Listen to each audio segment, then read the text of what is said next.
Years ago, I carved a stamp, this stamp, that I really love. I've had a lot of fun playing with it, and I actually filmed the video of me carving it. Now, when I filmed it, I actually got really close, I got good detail, and I was proud of it. But at the time, I was using a camera that was mounted on my desk, and so it would shake the desk as I was carving. And I put that into my video editor, and I started looking at it, and I thought, this video is garbage. I can't use this. I can't let my viewers see my table shake as I'm carving a stamp. And it sat in my folders for years. And so I was looking through it again, it's the first of the year, looking through old clips, trying to be organized. I'm not, but I attempt. And I found the video and I thought, this is a really good video. People can really see the up close way that I carve. I should share this. So I'm gonna do that. By the way, I'm Autumn. I'm a stamp carving artist here on YouTube. I do stamp carving, mixed media, all kinds of other fun things. And if that's something you're interested in, absolutely click that subscribe button and share it.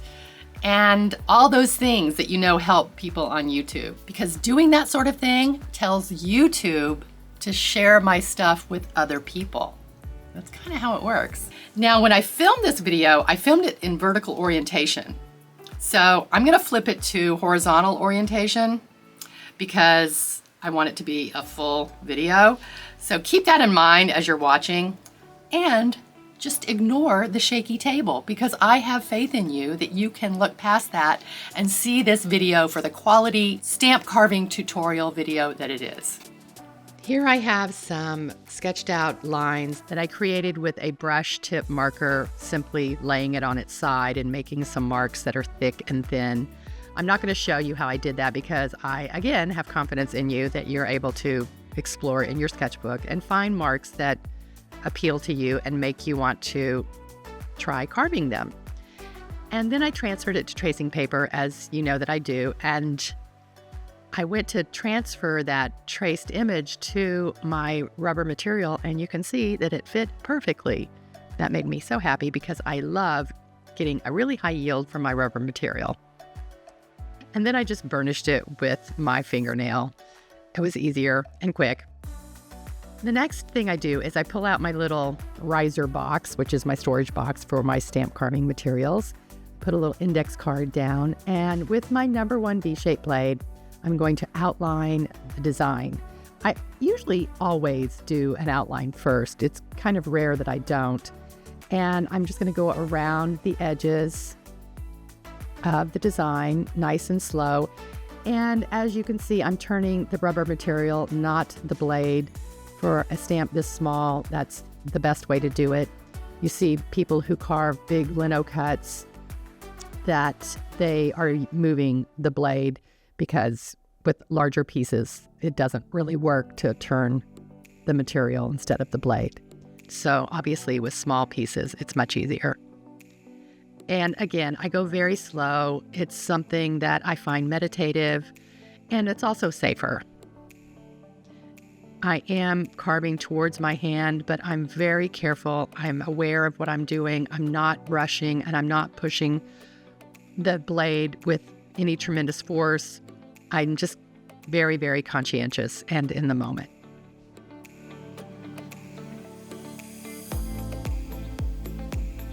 Another habit that I formed that I think is important, and it helps me carve efficiently and more safely, is that I always keep my blade cleared off of the carved piece of material as I'm carving. I don't let it accumulate on my blade. I take a moment and remove it. I can see better.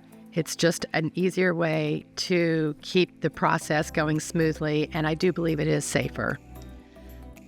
Now you will see that I'm going consistently from one of the little, I don't know, they're little stacked stones or stacked lines. I don't know what they are, but I'm going from one to the other.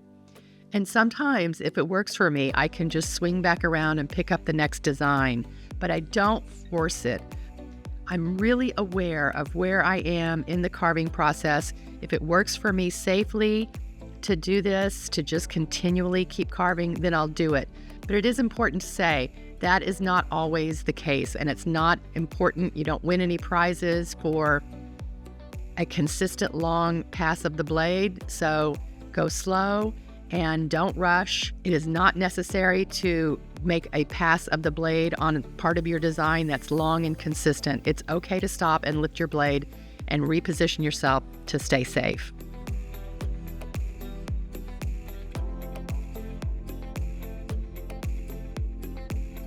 Now that I've finished going around each of the little stacked stones or stacked lines, I'm going to go in between each and every one of the really tight places, and I'm going to start from the inside where it is most snug and the tighter, closest areas, and I'm going to push outward with my blade to clean out as much as I can those areas that are really tight, and it's going to make it much easier. And when you see the next step, you'll know why this step is important.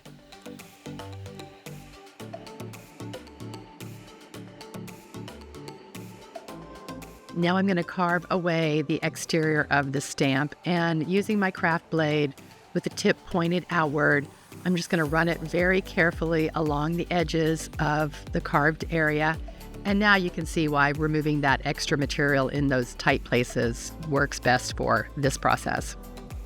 So my next step is to go in between those tight places, and then just with the tip of my blade very carefully get in there and clean out those leftover bits of carved material that need to be cleaned away, sort of tidying up the design and making sure that I'm clearing away any of the extra pieces that don't need to be there.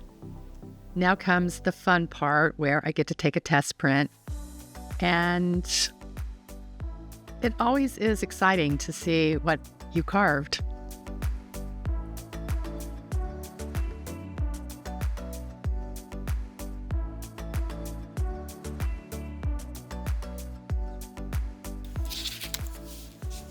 So I do love using this stamp. It gives me a lot of texture, and I would like to do it in different colorways. So it's a great design. It soothes me. It's pretty, and I'm pretty happy with it. I do love these oranges and reds and pinks. When I first carved this stamp, I was testing it out on my index cards. You've heard me talk about my 4x6 index cards that I keep readily available. I think this is when I first took the first test print for it.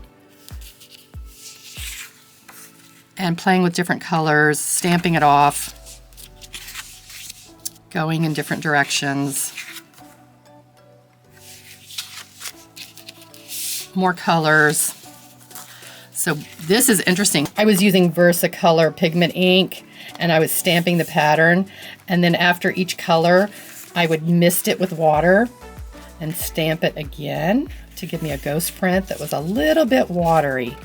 And I like that look. I mean, I could even scan this in and build a design from the softer palette from this. So all kinds of ways to play with your stamps, but I'm happy with this guy.